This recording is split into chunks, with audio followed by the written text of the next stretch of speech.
Hello everybody, my name is Kaelin Oliver. For week 4, assignment 3 discussion is about our career goals and what we would like to do with our lives. I personally would like to aspire to be a substance abuse counselor. Many teens these days try a number of illegal drugs, some only a few times, but others they reach a point to where they cannot stop on their own. This is what we would call substance abuse. Teens tend to try new things and take risks, so they take drugs and alcohol because it seems exciting to them. They always think, oh, I can be with the cool crowd, or I could do this, and if they're over there drinking, sure, I can do it as well. This is why I'm aspiring to be a substance abuse counselor, to try and help future generations to go down the right path and not the other path, and also to have a meaningful life. We don't want any of our younger kids or anybody that's going to be probably taking care of us later on down in life thinking that, going out and doing drugs and alcohol is a really good thing and that all the cool people are doing it, because it's not true. Lots of people are tempted by the excitement or escape that drugs seem to offer. Some used to call drugs harmless recreation, but they're not. Drugs are a real and terribly dangerous threat to our neighborhoods, our friends, our families, and with drugs being easier to get than most household items, addiction is growing at a very rapid rate.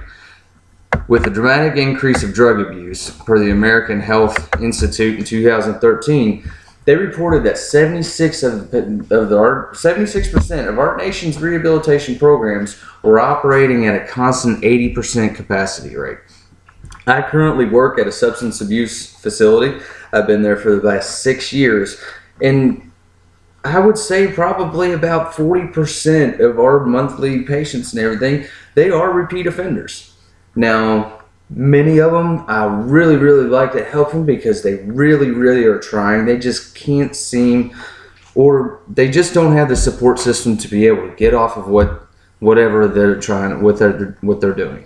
So the other half, we don't know. We're trying to help them, but it just seems that they're just going down the path that they just do not want to continue anymore. According to recent studies, the prevalence of severe drug problems and their consequences has increased since 1985, notably from the epidemic of intensive and heavy cocaine use and from the increased spread of the HIV epidemic, both of which are early stages now in 1985. Now the modern day threat is heroin. According to the 2007 National Survey on Drug Use and Health, reported 153,000 current heroin users in the United States in 2007 alone. Other estimates give figures as high as 900,000. Opiates, mainly heroin, account for 18% of all the admissions for drug and alcohol treatment in the United States.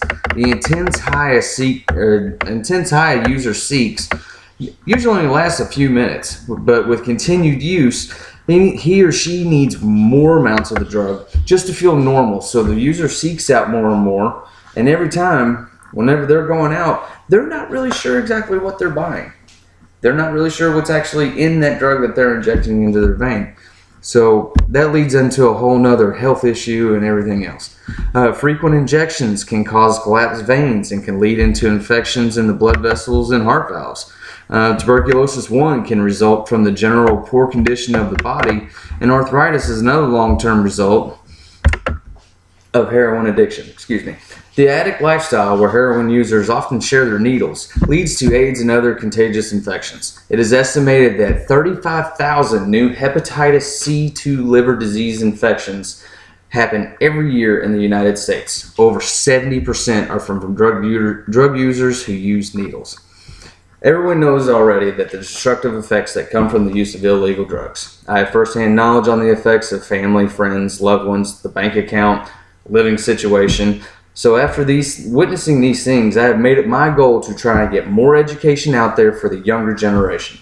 Since we're not doing a great job of controlling the present day use of illegal drugs, maybe we can start educating the generation after them. Then maybe, just maybe, we can have a long-term solution. Now for the problem that faces today: better programs, harsher sentences for repeat offenders, and start making them accountable for something. And the biggest thing that we really need: drug testing for any government aid.